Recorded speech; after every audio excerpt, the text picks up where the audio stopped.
Weak men create hard times. That's the title and topic of today's Daily Dose.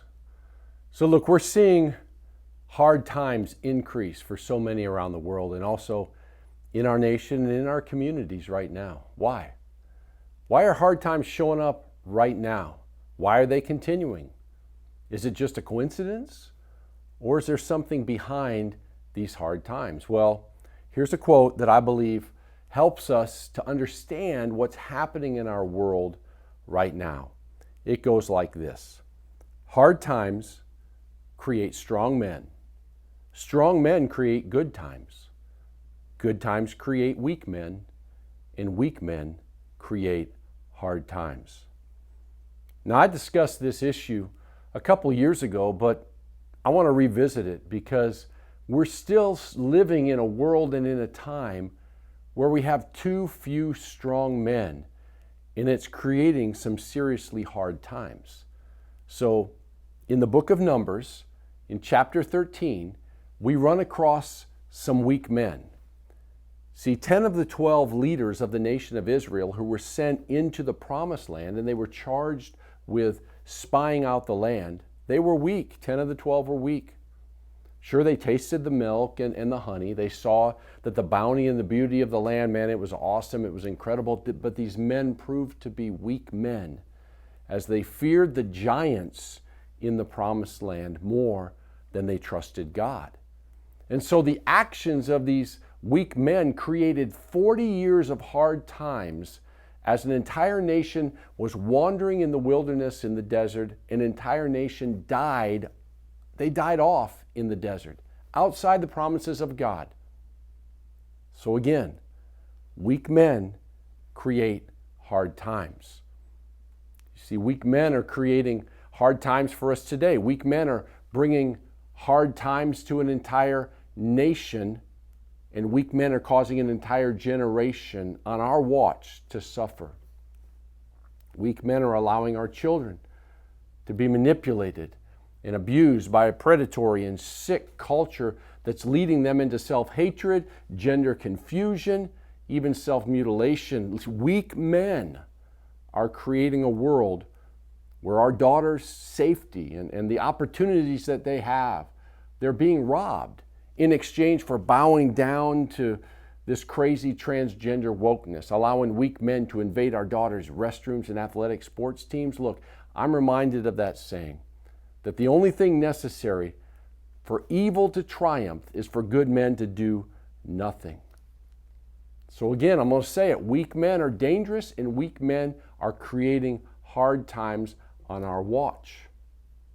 Weak men are bringing about financial hardships as well across our entire nation into the next generation, as they're allowing political pressures and special interest groups to call the shots instead of standing up and making the tough calls to balance our nation's budget. Instead of doing that, they just print more money. They kick the can down the road, continue to live high on the hog, and whatever. Meanwhile, the value of our dollar, our purchasing power, it's just plummeting. Interest rates are rising. It's hard for our kids to even be able to buy homes today. Food prices, gas prices are going through the roof. We're saddling our children with mounds of debt. Climate alarmists, cult members of these climate alarmist groups, they're calling the shots. It's weak men that are creating these hard times. Remember that. You know what? The next time you fill up your gas tank, it's weak men that are causing those prices to go up. The next time you buy groceries, it's weak men. The next time you try to get a home loan, weak men. Look, I see a sissification of so many men in our world today. So many men are so weak, so quiet, so timid. Sure, they can act tough in video games, but they're unwilling, they're unable to back away from their virtual reality and really fight for the weak and the fatherless. They're unwilling to do the heavy lifting and the hard stuff that's necessary. We have weak men who are narcissistic, self-absorbed with their social media status, coddled by their parents in our society that tells them that they're still just boys and not really expected to do man stuff, even though they're 25 years old, even 30 years old today.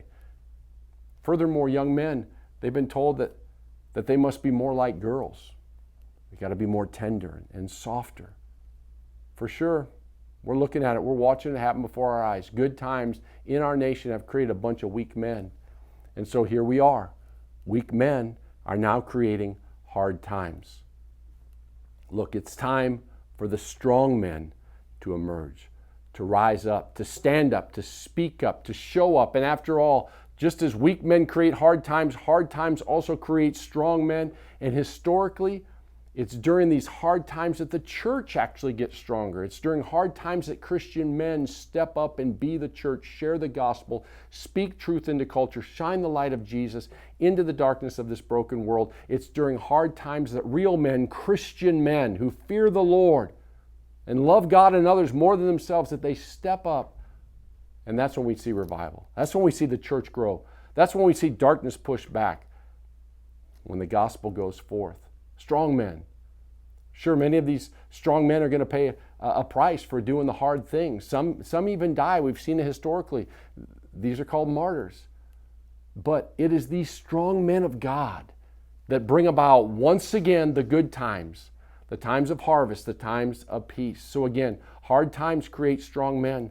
Strong men create good times create weak men, and weak men create hard times. So my prayer, my hope, is that strong men will rise up today, strong men who fear the Lord more than they fear man, strong men who stand up for righteousness, strong men who are willing to lay down their own lives for their wives, for their children, for others. So I want to encourage you, if you're a man, be one of those strong men today. Be a strong man of God.